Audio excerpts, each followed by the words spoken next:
ಎಲ್ಲ ಹಂಚ್ಕೋತೀನಿ ಹಂಚ್ಕೋತೀನಿ ಅಂತೀಯಲ್ಲ, ನಾಳೆ ನೀನು ಮದುವೆ ಆಗೋ ಹುಡುಗನ್ನು ಇವಳ ಜೊತೆ ಹಂಚ್ಕೋತೀಯಾ?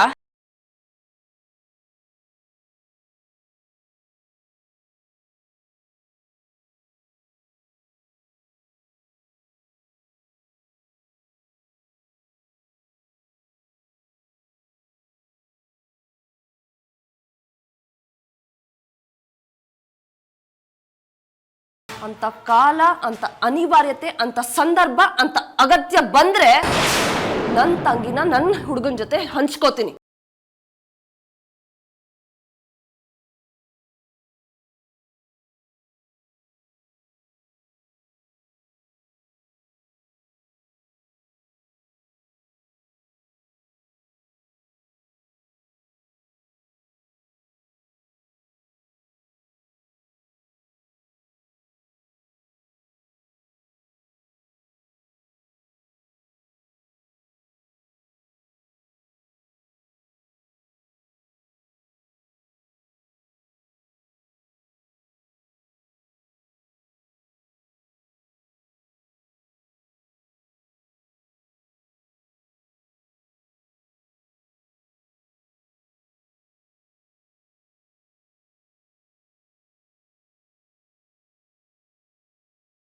ಯಾಕೆ ಚಿನ್ನು ಮುಖ ಉದಿಸ್ಕೊಂಡು ಕೂತಿದ್ಯಾ?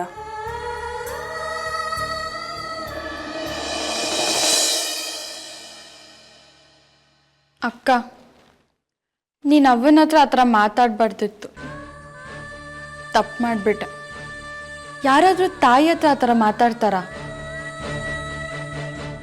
ಚಿನ್ನು, ನಾನು ಮಾತಾಡಿದ್ರೆ ತಪ್ಪು, ನಮ್ಮಮ್ಮ ಮಾತಾಡಿದ್ರೆ ಸರಿನಾ? ತಾಯಿ ಅನ್ನಿಸ್ಕೊಂಡೋಳು ಮಗಳ ಹತ್ರ ಆ ಥರ ಪ್ರಶ್ನೆ ನಾ ಕೇಳೋದು. ಅಂತ ಪ್ರಶ್ನೆ ಕೇಳಿದ್ರೆ ಎಂತ ಉತ್ತರ ಸಿಗತ್ತೆ ಅಂತ ನಮ್ಮಮ್ಮಂಗೂ ಗೊತ್ತಾಗ್ಲಿ. ನಾನು ಹತ್ರ ಮಾತಾಡದೆ ಹೋಗಿದ್ದಿದ್ರೆ ನಮ್ಮಮ್ಮ ನಿನ್ಸ್ತಾನೆ ಇರ್ಲಿಲ್ಲ. ಇನ್ನೂ ಅತಿ ಆಗಿರೋದು. ನನಗೂ ನಮ್ಮಮ್ಮನ ಮಾತು ಕೇಳಿ ಕೇಳಿ ಸಹಿಸ್ಕೊಂಡು ಸಾಕಾಗೋಗಿದೆ. ಅಕ್ಕ, ನನ್ನ ಕಾರಣದಿಂದ ನೀವು ತಾಯಿ ಮಕ್ಕಳು ಜಗಳ ಆಡೋದು ನಂಗೆ ಒಂಚೂರು ಇಷ್ಟ ಇಲ್ಲ. ನೀವು ಹಿಂಗೆ ಜಗಳ ಆಡ್ತಿದ್ರೆ ನಂಗೆ ಅಳು ಬರ್ತದೆ ಗೊತ್ತಾ? ಚಿನ್ನು, ಮಮ್ಮಿಗೆ ನೀನು ನೆಪ ಅಷ್ಟೇ. ನನ್ನ ಜೊತೆ ಪಪ್ಪನ ಜೊತೆ ದಿನಕ್ಕೆ ಒಂದ್ಸತಿ ಜಗಳ ಆಡದೆ ಹೋದ್ರೆ ಅಮ್ಮಂಗೆ ತಿಂದಣ್ಣ ಜೀರ್ಣ ಆಗೋದಿಲ್ಲ. ನೀನ್ ಬಂದ್ಮೇಲೆ ಅಲ್ಲ ಕಣೆ, ಈ ಮನೇಲಿ ದಿನ ಜಗಳ ಇದ್ದಿದ್ದೆ. ಅಷ್ಟಕ್ಕೂ ನಾನು ಬೇರೆ ಯಾರಿಗೋಸ್ಕರ ಜಗಳ ಆಡ್ತಿಲ್ವಲ್ಲ, ನನ್ನ ತಂಗಿ ಕಾರಣಕ್ಕೆ ಜಗಳ ಆಡ್ತಿರೋದು.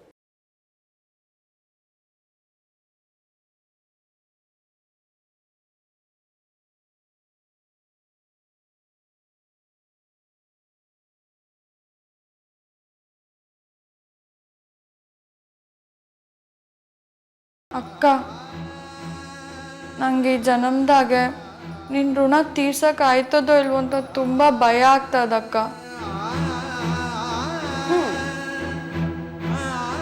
ನೀ ನನ್ನ ಋಣ ತೀರಿಸ್ಬೇಕು ಅಂದ್ರೆ ಬಾ ನನ್ನ ಜೊತೆ.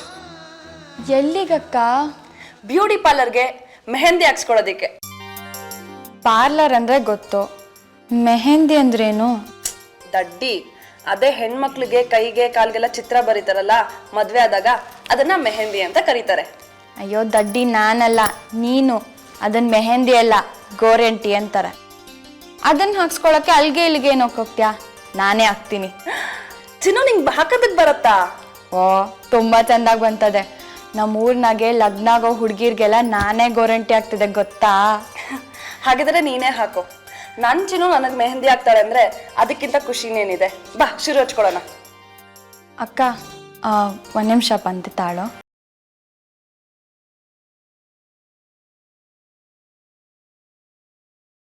ಅಕ್ಕ, ನೀನು ಬಾ ನನ್ನ ಜೊತೆಗೆ.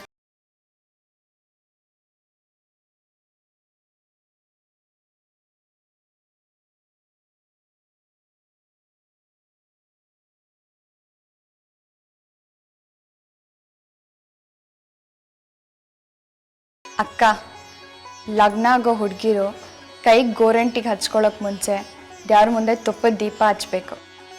ದೀಪ ಹಚ್ಬಿಟ್ಟು, ದೇವ್ರೆ ನನ್ನ ಲಗ್ನ ಆಗೋ ಹುಡುಗನ ಜೊತೆ ನನ್ನ ಸಂಬಂಧ ಗಟ್ಟಿಯಾಗಿರಲಿ ಅಂತ ಬೇಡ್ಕೋಬೇಕು. ನಮ್ಮ ಊರಿನಾಗೆ ಎಲ್ಲ ಹುಡುಗಿರು ಅದನ್ನು ನಂಬ್ತಾರೆ. ನನ್ನನ್ನೇನು ಹಂಗೆ ನೋಡ್ತಾ ಇದ್ಯಾ? ದ್ಯಾವ್ರ ಮುಂದೆ ದೀಪ ಹಚ್ಚು ಅಂತ ಹೇಳಿದ್ನಲ್ಲ, ಈಗ ನೀನು ನಾನು ಹೇಳ್ದಂಗೆ ಕೇಳಬೇಕು. ಗೋರಂಟಿ ಬಣ್ಣ ಹುಡುಗಿ ಕೈಗೆ ಎಷ್ಟು ಚೆಂದಾಗಿ ಹತ್ತುತ್ತದೋ ಗಂಡ ಹೆಂಡತಿ ಸಂಬಂಧ ಅಷ್ಟೇ ಚೆಂದಾಗಿರ್ತದೆ ಅಂತ ತಾತಮ್ಮ ಹೇಳ್ತಾ ಇತ್ತು. ಸರಿ, ನೀನ್ ಹೇಳ್ದಾಗೆ ಮಾಡು.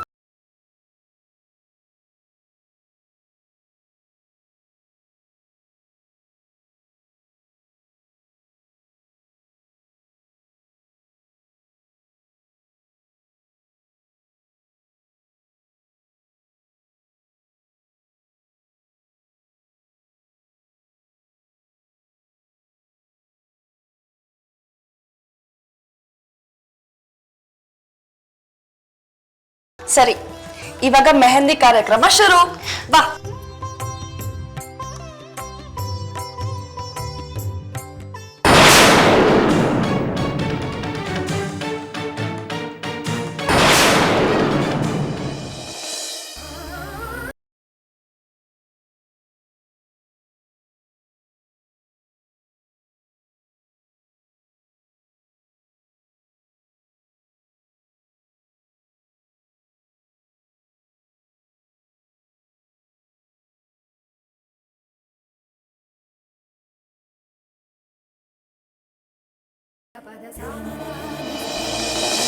ನೀನು ಮಾಡಿದ್ದು ಸ್ವಲ್ಪನೂ ಸರಿ ಇಲ್ಲಪ್ಪ. ನಾನು ಏನು ಮಾಡಿದ್ರು ನೀವಿಬ್ರು ತಾಯಿ ಮಕ್ಕಳಿಗೆ ಯಾವತ್ತೂ ಸರಿ ಕಾಣಲ್ಲ ಬಿಡು. ಅದು ಸರಿ, ಈಗ ನಾನೇನಂತ ತಪ್ಪು ಮಾಡಿದ್ದು? ಅತ್ತಿಗೆಗೆ ನೀನು ಯಾಕೆ ಹೊಸ ಸೀರೆ ತಂದ್ಕೊಟ್ಟೆ? ಮದುವೆ ಆಗ್ತಾ ಇರೋದು ನನ್ನ ಮೊಮ್ಮಗ, ಆದರೆ ಅವನು ಪಾರ್ವತಿ ಹೆತ್ತ ಮಗ. ಅತ್ತೆಯಾಗಿ ಸೊಸೆಗೆ ತೀರೆ ತರಬೇಕಾಗಿದ್ದು ನಿನ್ನ ತಾಯಿ ಧರ್ಮ. ನಾದಿನಿಯಾಗಿ ಅತ್ತಿಗೆಗೆ ಸೀರೆ ತರಬೇಕಾಗಿದ್ದು ನಿನ್ನ ಕರ್ತವ್ಯ. ತಾಯಿ ಮಗಳು ಇಬ್ರು ಕರ್ತವ್ಯ ಮರೆತು ತಪ್ಪು ಮಾಡಿದ್ದೀರಿ. ಮನೆ ಹಿರಿಯನಾಗಿ ಮಾವನಾಗಿ ನಾನು ಅದನ್ನು ಸರಿ ಮಾಡಿದ್ದೀನಿ. ಮನೆ ಸೊಸೆಗೆ, ಮಗನ ಮದುವೆಗೆ, ಮಗನ ತಾಯಿಗೆ ಸೀರೆ ತರದೇ ಇರೋ ಮಹಾಮನೆ ಅಂದ್ರೆ ನಮ್ಮನೇನೆ. ನಿಮಗೆ ನಾಚಿಕೆ ಆಗ್ಬೇಕು.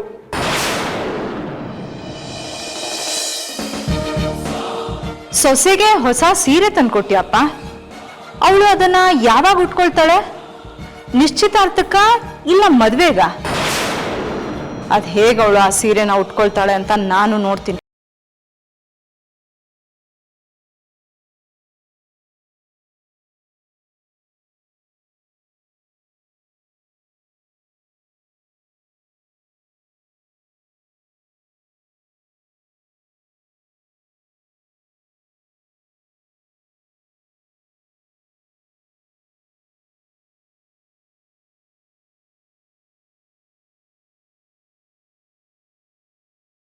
ಚಿನ್ನು, ಎಷ್ಟು ಚೆನ್ನಾಗಿ ಹಾಕಿದ್ಯಾ ಕಣೆ.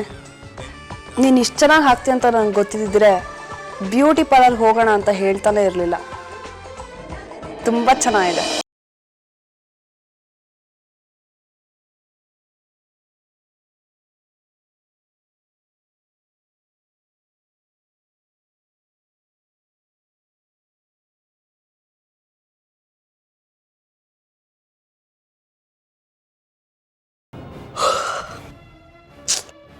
ಚಿನ್ನು, ಇನ್ನೂ ಎಷ್ಟೊತ್ತು?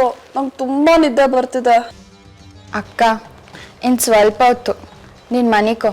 ನೀನು ಮನ್ಗಿರ್ಬೇಕಾದ್ರೆ ನಾನು ಹಾಕಿ ಮುಗಿಸ್ಬಿಡ್ತೀನಿ. ಯಾಕೆ ಒಂಥರ ಇದೆಯಾ? ಏನೂ ಇಲ್ಲ ಅಕ್ಕ, ನೀನು ಮನಿಕೋ.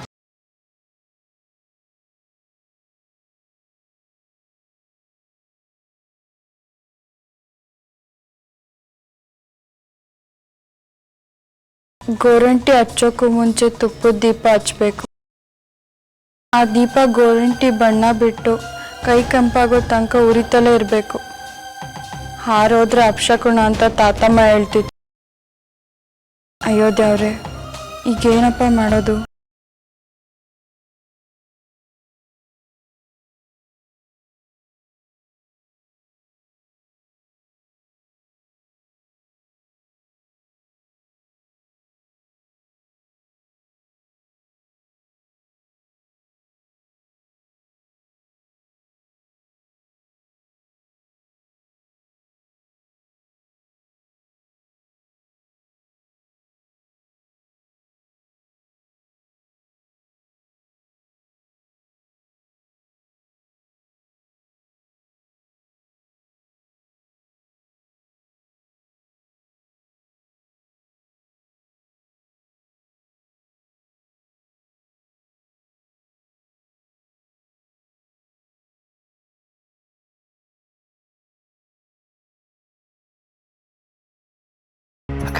ಎಲ್ಲಕ್ಕ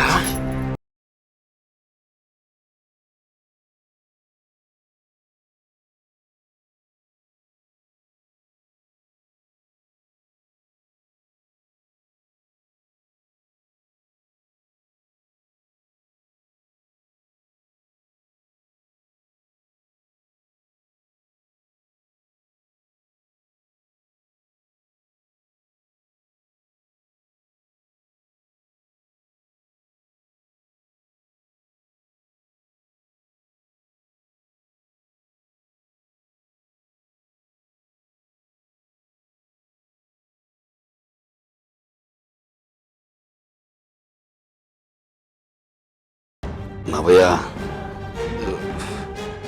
ಭಯ ಆಯ್ತದೆ. ಎಬ್ಬೊಡೆತದೆ ಮನೆ ಕಳವಾಗ್ಲು ಇಷ್ಟುದ್ದ ನಾಮ ಮಾಡಿಕೊಂಡ್ರೆ ಭಯ ಆಗದೆ ಇನ್ನೇನಾಯ್ತದೆ? ಹಿಂಗ್ ಭಯ ಪಟ್ಕೊಂಡ್ರೆ ಜೀವನ ಪೂರ್ತಿ ಭಿಕ್ಷೆ ಭಿಕ್ಷೆ ಬಿಡ್ಬೇಕಾಯ್ತದೆ. ತಗ ಇದು ನೋಡಿ, ಭಯ ಎಲ್ಲ ಹೊಂಟೋಗುತ್ತ. ನಿಂಗೆ ನಂದಾಗಲೇ ಆಗದೆ.